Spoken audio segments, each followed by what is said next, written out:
Good evening, everybody, and welcome to another TLT episode of Off the Bench for round six. I'm your host, Ross, and tonight I'm joined by Tim. Welcome, Timmy. Evening, sports fans. How are we all doing? Hopefully, last round worked well for everybody else. It's good to get back. We're round six and smashing through it, aren't we? Yeah, it's going. The season's going very fast already. Just crazy. Origin will be here soon, and Magic round soon, which I'm very excited about because I'm going to be going. So I can't wait. So yeah, bring it on. All right, we'll quickly go through some of the team changes. So Storm versus Roosters first. So Oh, Storm. hold on. Go back a step. How'd you go on the weekend? Well, You score oh, Oh, okay. I got 1271 last week. 1271. Yeah. Yeah, so close. Good job. And where'd that put you? What did it do? I still ranked him at 28K. So I'm well Did back. you get green arrow or red arrow? I got green. Got a green one? You want to Good get stuff. green when you're that far back. Yeah. You? How did you Uh, go? yeah, mate, I had a 1320, put me up another 1,500 spots or something. I think I'm about 6,000 now. So yeah, but the best part is it's bugger all out of the top 1,000. Yeah. I think it's about 100 points or 150 points or something crazy like that. So there's not a lot of points in it, which is really good. So yeah, it's sort of one really good move or one ugly move, and you can drop off the planet. So yeah, I can't remember what my total score is, but it's I think I'm probably 100 points or 150 points or something like that in front of you. So Yeah. there's bugger all in it. Yeah. All right. So Storm versus Roosters, its first game for the Storm. Jerome Hughes is back from suspension with Jonah Pezzett dropping out of the side, and Tarek Sims replaces Grant Anderson on the interchange bench. For the Roosters, James Tedesco goes out with concussion. Joey Martin is the fullback. Terrell May replaces Nafu White on the interchange bench. Bulldogs versus South for the Dogs, Raymond Farron and Mariner. For Taylor Mariner, he's out with concussion, replaced by Hayrenson Edwards. Franklin Pele is out injured, he's broken his arm, replaced by Jaden Taylor. Jordan Uppenbore is out suspended, replaced by Jackson Toppany. For South, Alex Johnson is out with concussion, replaced by Tane Mill. Devita Tatola comes back into the side with Daniel Fafita moving back to the bench and Michael Cheekham drops to the reserve. For the Cowboys versus Dolphins, Cowboys get Scott Drinkwater back from suspension this week with Tom Chester moving to the interchange bench. Jordan McLean and Helam Lukey are both out injured, with Jeff and Neme moving to the starting side and Ruben Kaiser returns from injury to start at prop. And for the Dolphins, Cody Nicarima replaces Anthony Norford, who's out with a hamstring injury. And Edric Lee makes his return. He hasn't played yet this year and replaces Jack Bostock on the wing. Kurt Donahue replaces Mason Teague on the interchange bench. Manly versus Penrith for the Panthers. James Fisher Harris is out injured, replaced by Matt Isenhuth. Sonny Luke returns from concussion, replacing Tyrone Peach on the bench. And for Manly, the star plays his first game. Back from injury, replacing the injured Christian Tupulotu. Josh Houston returns from injury with Cooper Johnson dropping to reserve. And Ben Trebojevic is out injured, replaced by Carl Lawton on the interchange bench. For the Broncos versus Raiders, Broncos no Well, change. why don't we Yep, stop there and just have a bit of a chat about some of those? yep. I think All right. there is some really big ins. I think for the Storm. So Hughes is back in. Yep, Hughes is back in. I noticed. Obviously, yep. Yeah, you're right. Sorry. So obviously Hughes is back in too. It's a big in for those to have him, but I don't know if I'd be playing him this week given that they're playing against the Panthers. Yeah. Yeah, I think that's pretty much the main ones. But the I Gold, noticed. poor I noticed Dolphins, today that a lot of people are selling Eli Katoa with Hughes back. I think that's a crazy move. we'll talk about that when we get to the trade trends. We'll have a Oh, bit more of a chat about that because I do agree with you. So, but yeah, we'll have. But Scott Waters a big in for Scott Drinkwater's a big in for the Cowboys too.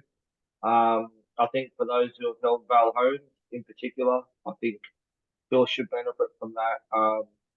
And a couple of those other Cowboys players may be worth looking at some stage. Um, Kyle Philp, if he gets cheap enough, maybe worth bringing in on matchups at some stage too.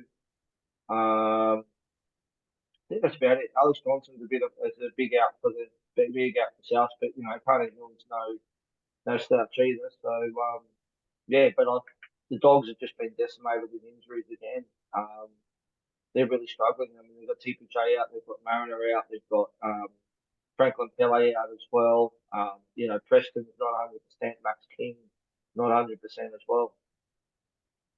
Yeah, it's going to be interesting. They've asked for special dispensation to pick up some players outside of their top 30. So that's how bad they are. I think they said they don't even have 21 players to pick from. Well, So I was having a look at the team today, and I saw a name in the reserves that I'm surprised hasn't had a run yet. And I thought he was okay. That was Andrew Davies. He hasn't. yeah, He's not even got a run. So they can't be scrambling for a side that bad if he can't. If he's not even getting a run. yeah, but I think he's come off injury though, hasn't he? Not so much team selection. I thought it was. I thought he was injured early in the preseason or injured from last season. I'm not quite sure. You could be right, but I haven't seen anything about that. So, all right, we'll keep going. So Broncos versus Raiders. Broncos no changes. Raiders Matt Foley's out injured, replaced by Brad Schneider. Joe Croker plays his first game for the year, replacing Harley Shield Smith, who's been dropped. Titans versus Dragons. Titans, AJ Vincent's out injured, replaced by Jaden Campbell. Kieran Foran's out injured, replaced by Toby Sexton. And Clese Haas joins in the change bench. For the Dragons, no changes for them. Knights versus Warriors. The Knights, Tyson Gamble's out with concussion, replaced by Phoenix Crossland. And Kurt Mann joins in the change bench. Couple of big ins for the Warriors though. T. Marie Martin is back from concussion, replacing Freddie Lussick, and Tohu returns from injury. Jazz Cavoga dropping back to the bench. The Corey's out suspended, replaced by Bailey Silverton. So that's really not much of a loss for them. I think Bailey Silverton's a pretty good player, so handy player to have to jump in. For the Tigers versus the Eels, the Russian roulette continues with the movements of the stations because they're desperate. Charlie Staines moves back to fullback with Aaron Dewey returning to the halves. Brandon Waken drops out to reserves. Brent Hayden returns to the side from he was sick last week with Capella moving to the wing, and Joe Offengawi replaces Justin Matamua on the in-change bench.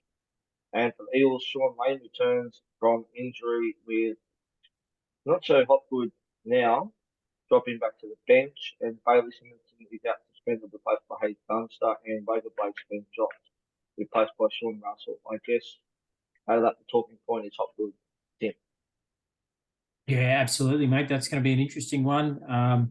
I've already looked at trading him out this week, and I'm pretty sure he's going to be a fairly heavily orientated trade out for most other super coaches this week.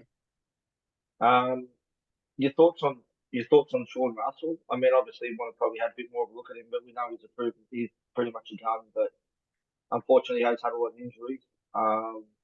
Would you be going near him this week, given they're playing Tigers? I'm really keen on the outside backs from Para. They've got a really good run over the next 6 weeks now, and yeah, look, now I think is the time where you can start to look at them. I mentioned in a few of our chats over the last couple of days, I've been looking at Will Penasini. He's not lighting the world on fire and doesn't have the same ceiling as some of the other centre wings, but he's been pushing along at, I think, a 50-plus average and priced only at 500. I think it was 540 or something like that. So he's not going to break the bank. And if he's going to stop you from having to play centre wing roulette constantly, I'll happily take someone that's going to bank 50 points every week. Not a problem at all. Would you do that, or would you look for the extra 20k and potentially go someone like Sivo? Obviously, he doesn't have the base, but he's got the floor. Yeah, look, I think Sivo's a good shout as well, but he's just the hardest part is with a player like him, you can't just say, "I'll play him on matchups." I think it's just, I think the Eels are one of those teams that can go right all night and then go left the next week and back and forward. So it's I don't think it's something that you can bank on. I think they're getting closer to full strength, at which point, hopefully, I'd probably give them a week, iron out some kinks, and then go from there. But I brought Dylan Brown in last week, and I'm pretty happy with that. So I brought him in last week specifically for this run of games coming up. If I could have held off till this week and banked a little bit more cash, it would have been good. But, yeah, that's the way the cookie crumbles sometimes. I think there's a few players there for Para to be watching over the next few weeks. given the draw that they've got coming up. As you said, with who you mentioned, with Penasini, I think Sibo's going to bottom out soon. I think Mato's one to watch, and definitely Sean Lane too as well. Yeah, Lane's going to be real handy. I don't think you want to be getting on him yet, but I think he's definitely one to be looking at. So yeah, that's right. Yeah. All right. So we'll go through the trade outs. I think most of these are pretty straightforward. Jermaine Hopgood's number one on the list. We've got 14,000 trading him out. I don't think there's much to talk about here, Timmy. I think he's probably not a priority trade out because I think even if he can get 30 to 40 minutes coming to the bench, he still should hit his BE. But Yep. I think, there's 100K there to be made with another player that we talk about the most are going to when we go into the trade ins. Hammer's number two on the list. I think he's done his job and he's made his cash. He's at 490K now. He's made 160K. I think he's a sell. Tim? Yeah, look, I agree, mate. I think he's ready to chop. Yeah. Number three on the list is Paul Aramonte. Another one. I don't think there's much to talk about. He's 6,000 trading him out. Don't think it's a priority trade, but I think if you can move him on and sell him to a gun, I think he's definitely worth trading out. Yeah, look, I looked at him this week to Marju. My only issue was the cash difference. He's only sitting at, what is he, just under 400K now. Correct. So I think he probably hasn't made enough cash, but at the same time, his scores aren't that bad either.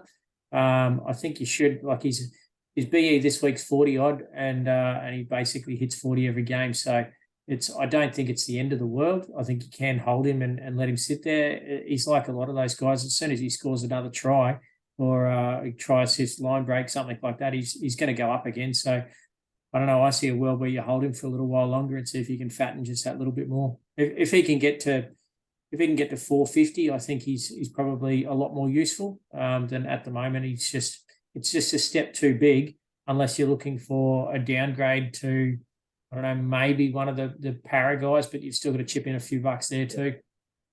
I think he probably should have been at 450. I think he was robbed at line break assist and try assist on the weekend. Yeah, and that's right. We talked about this. I reckon he was absolutely robbed some points last weekend. I mean, the live commentary was all about his quick hands that it went through, and they would have got the line break assist, try assist. So but then another 20 points to his score. But then you've got others coming out claiming it was just a tap on, and I don't agree with it myself. But no, I think the whole backline play was sort of just a quick through the hands. It wasn't like there was any particular pass cut out 3 or 4 players. There was no big dummy or anything like that. I think if he didn't tap on, then I don't think the try happens. And I don't believe the point should have gone to Perrin because it wasn't one of those sweeping fullback plays because there was no sweep. It was just that's exactly right. So just through the hands. Yep. Number 4, I want to talk about this one a bit because obviously Tedesco is out this week with concussion. I don't know if I'd be selling him. What's your thoughts, Timmy? I mean, if you've held on to him now, and I just feel like he's that one game away from having a massive game, and he looked like he was going to do that last week until he got knocked out.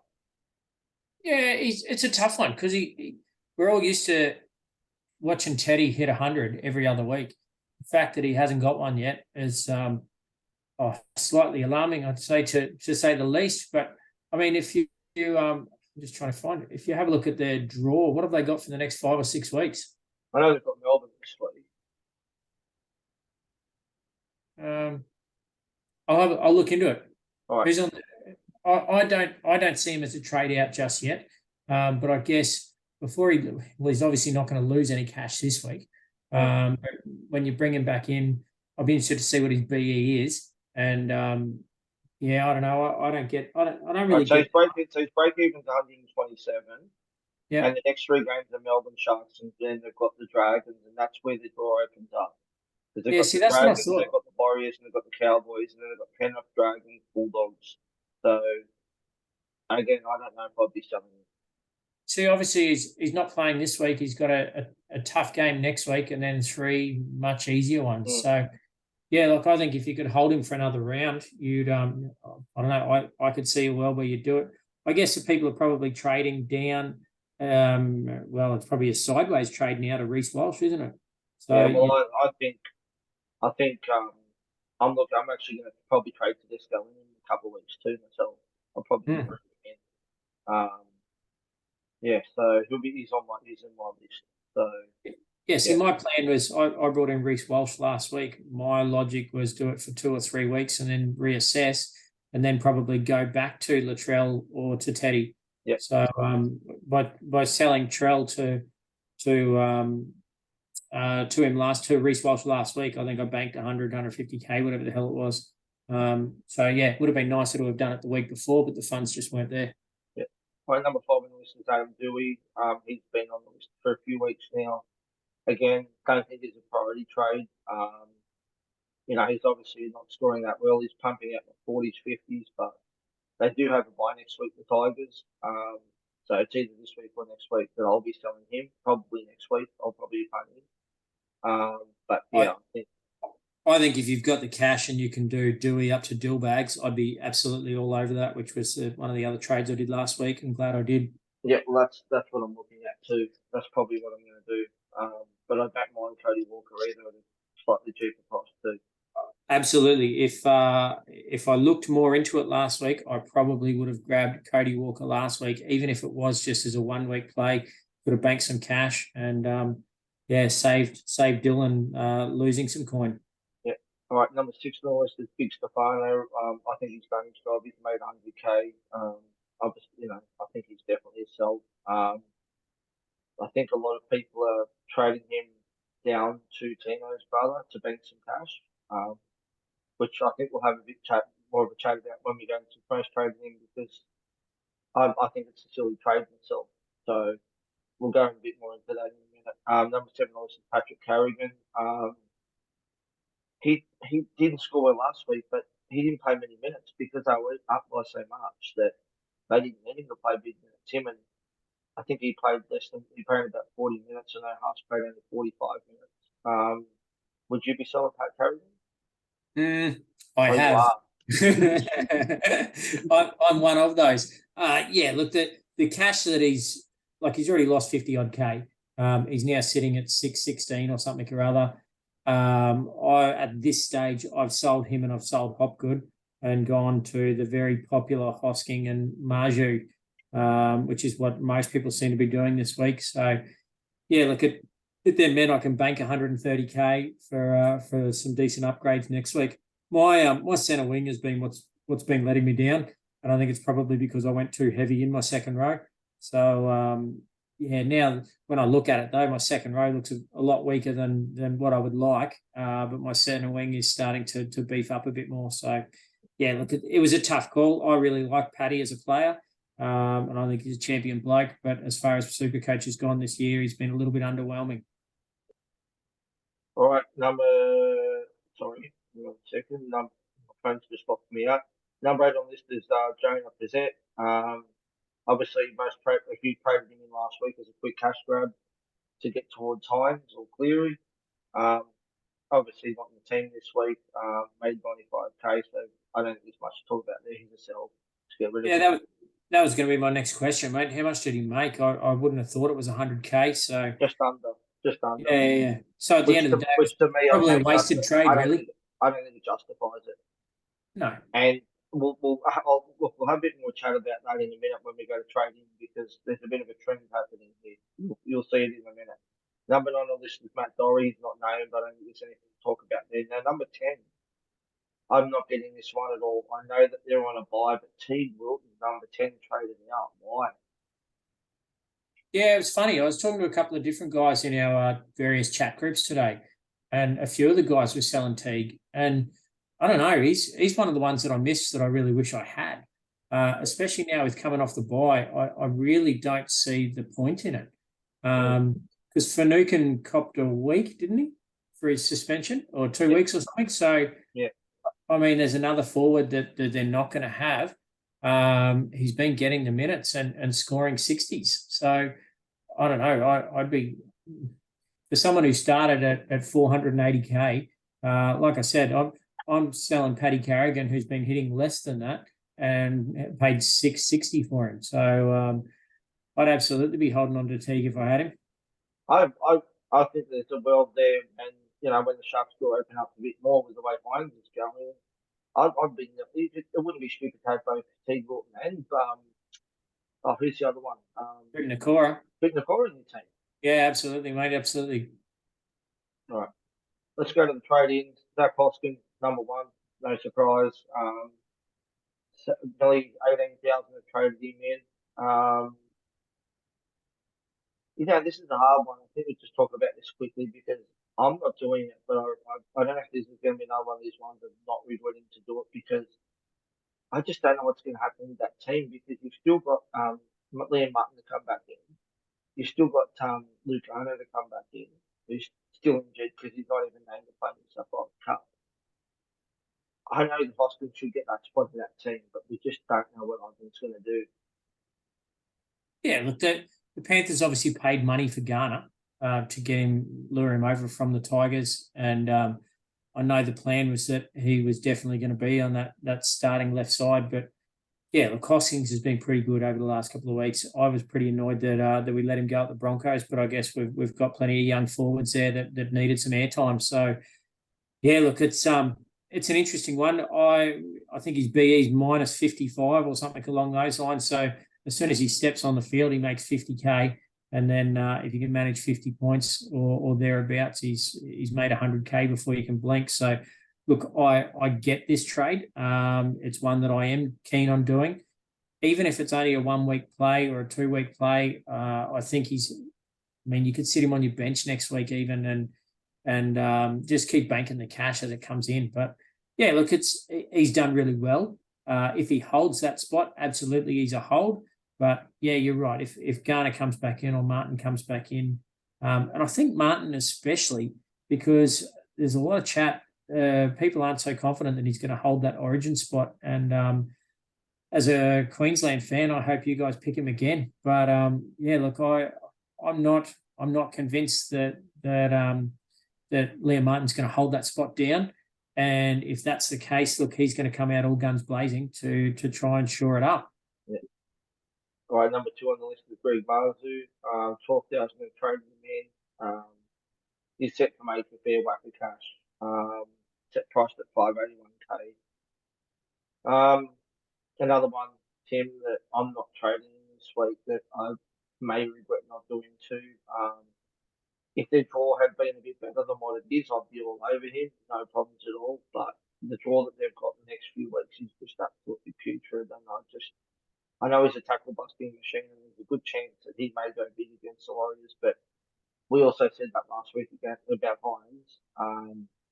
And obviously that didn't happen in the second half, and he scored like 8 points. Warriors are a very different defensive team this year.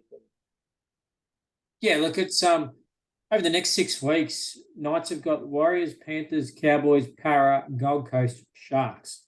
So yeah, it's a pretty tough run, but I think Newcastle are playing better than I don't know, certainly better than I expected. I thought they'd really be struggling and having a crack at the wooden spoon. But I think just the players that they've brought in, I know obviously KP is out, but I mean Lockie Miller's been fantastic. He's certainly exceeded my expectations. And look, it's going to be interesting when KP comes back in.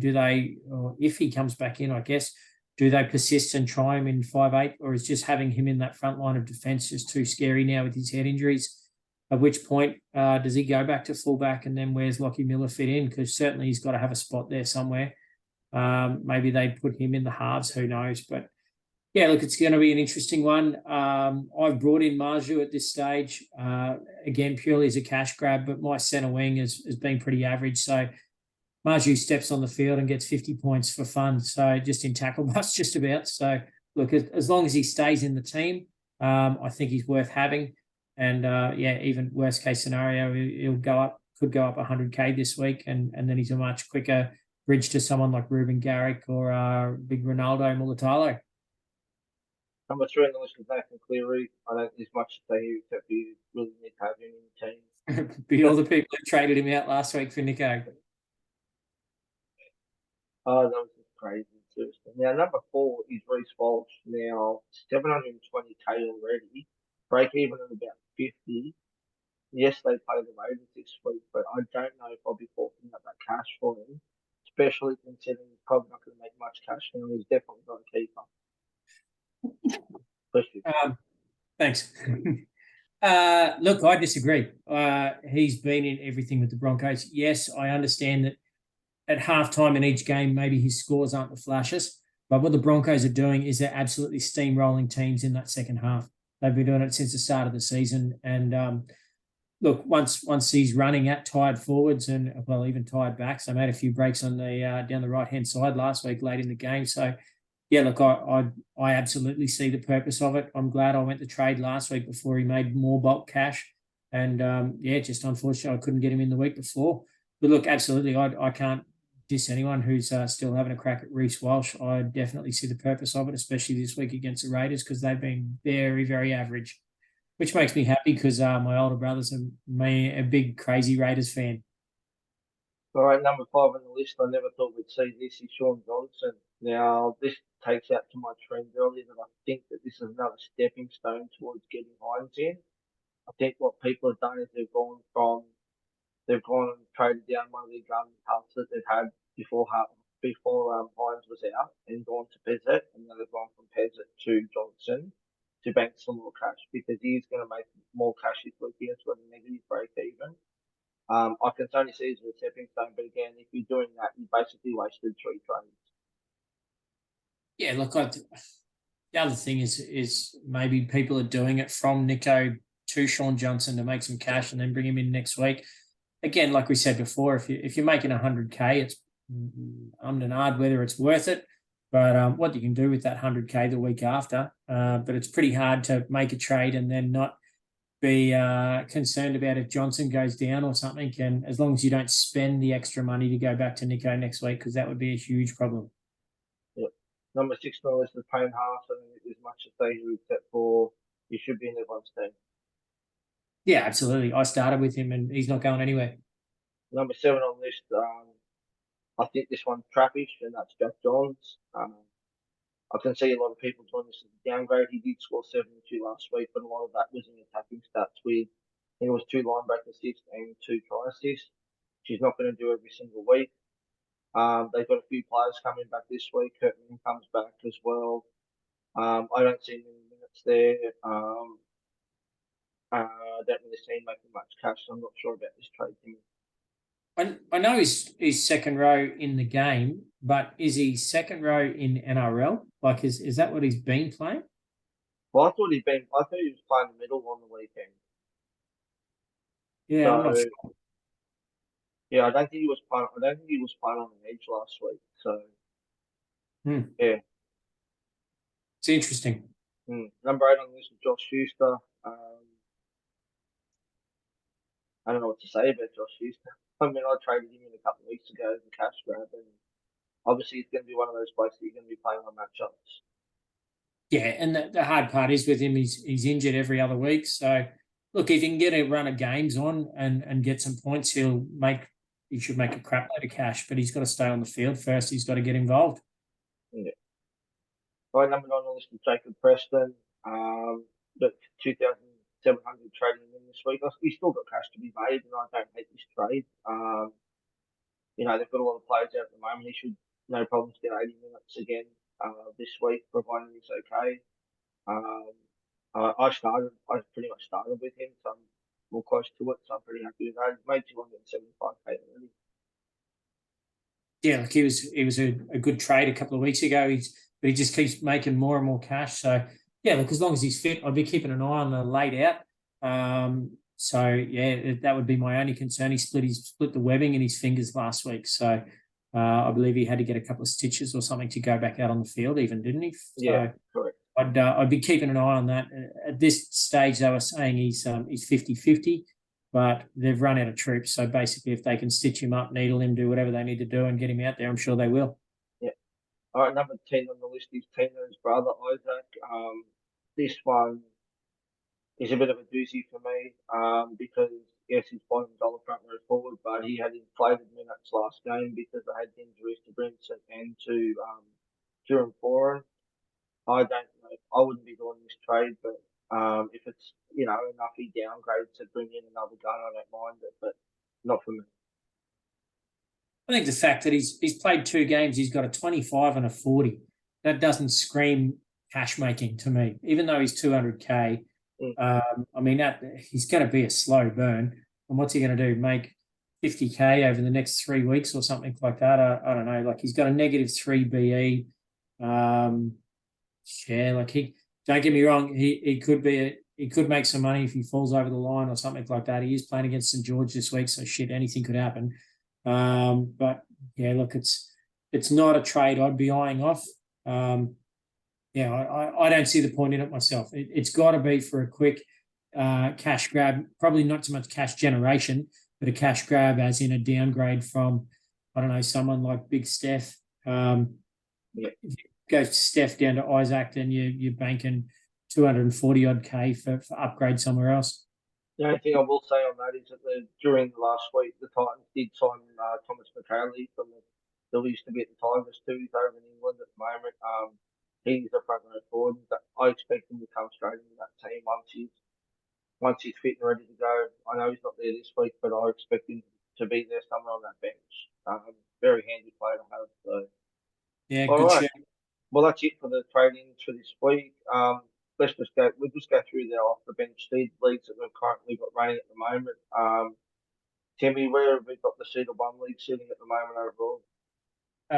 Seeded 1, the boys were texting it through. While I'm bringing that up, the seeded 4 is my league. So sorry, no, that's for the other one.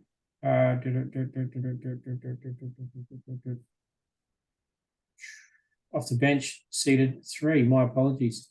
So our off the bench, sitting at the top is yours and my mate Rod from Supercoach Tragics.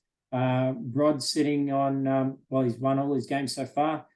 Then Johnny from Goodnight Gamma Light, Darren Red Rover, and Dan from Badonkadonk, also from Supercoach Tragics. So yeah, the top 4 is looking pretty tight. I've only lost the 1 game, but still sitting in 7th spot.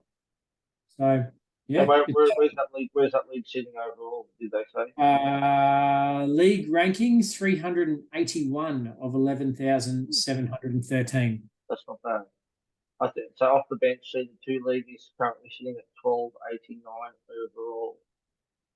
Now we will go to seeded league 1. Yep, seeded league 1. So Kyle from the Nightmares is that's Dave's brother. Just in front of Paul Eagle Warrior, Kando, the expert in the group, and Taryn Special K's is sitting in 4th place there. League ranking, well done, guys. They are currently sitting in 100th spot. Good work, guys. Good work, Brad and Dave there. And I did say it was Dave's brother. It's actually Dave's son, so apologies for that. So, needless to say that those 2 boys, Brad sent me a photo down to 8th, and neither of the boys in the top 8. So I'm sitting in 7th in ours, only 1 win off the pace, and about 100 points for and against, or just under. Where are you sitting in yours, and where's Guy? All right, just chat amongst yourself for a minute while I quickly check this. While we are talking leagues, I'm in the Podmasters seeded 4. So I think we've got 4 leagues there where all of the Podmasters, and it's taken straight purely off their overall results from last year. I'm in seeded 4. We are currently coming from memory. I think we 20th. were 20th. Yeah. Yeah, because I'm in that league too. There's actually a few legends in there. I think Wilf's in there, and I think a couple of former winners are in that league as well. So it's interesting for the Podmasters, and we're sitting what's that, between 61st and 80 odd. So so it's there's plenty of good super coaches in there, that's for sure. And we're sitting in we're leading of all of the seeded leagues. So yeah. Shout out to my Tri-Time League, which is one of the private leagues that I've been playing in with these guys for a very long time, since we first started playing Supercoach back in 2014. And most of us played Fantasy Premier League before that.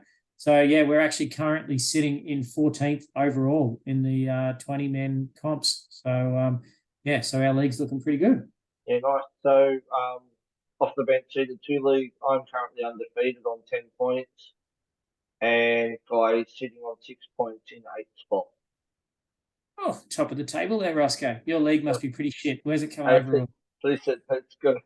There's got to be some positive out of the negative because it's all negative with the Tigers. It's only got to be positive about something, mate. So Absolutely, mate. Well done. Credit where it's due. yeah. All right. Well, that's all we've got for tonight. So, Timmy, thanks for jumping on. It's always good to be here, mate, on a Tuesday night. Just a quick thing, boys and girls. I'm off yacht racing for the next few days. So I've got the Brisbane to Gladstone Ocean Yacht Race that starts on Good Friday at 11 a.m.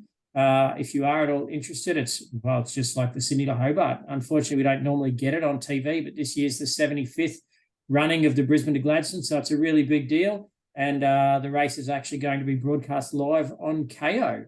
So, the start will be on KO from 11 a.m. on Good Friday morning.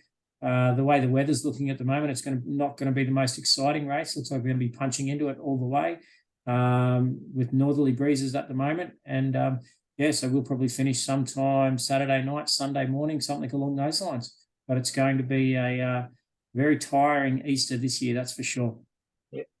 And don't forget the pod won't be on Sunday this week due to Easter, with the game being on Monday. We'll be doing our podcast on Tuesday night next week. Will be a longer episode because we'll do the round wrap of round 6, and we'll also do the TLT and the trade trends as we usually do. So until then, have a good night, and we'll see you on Tuesday. Thank you. Happy Easter, everyone. Stay safe and be good.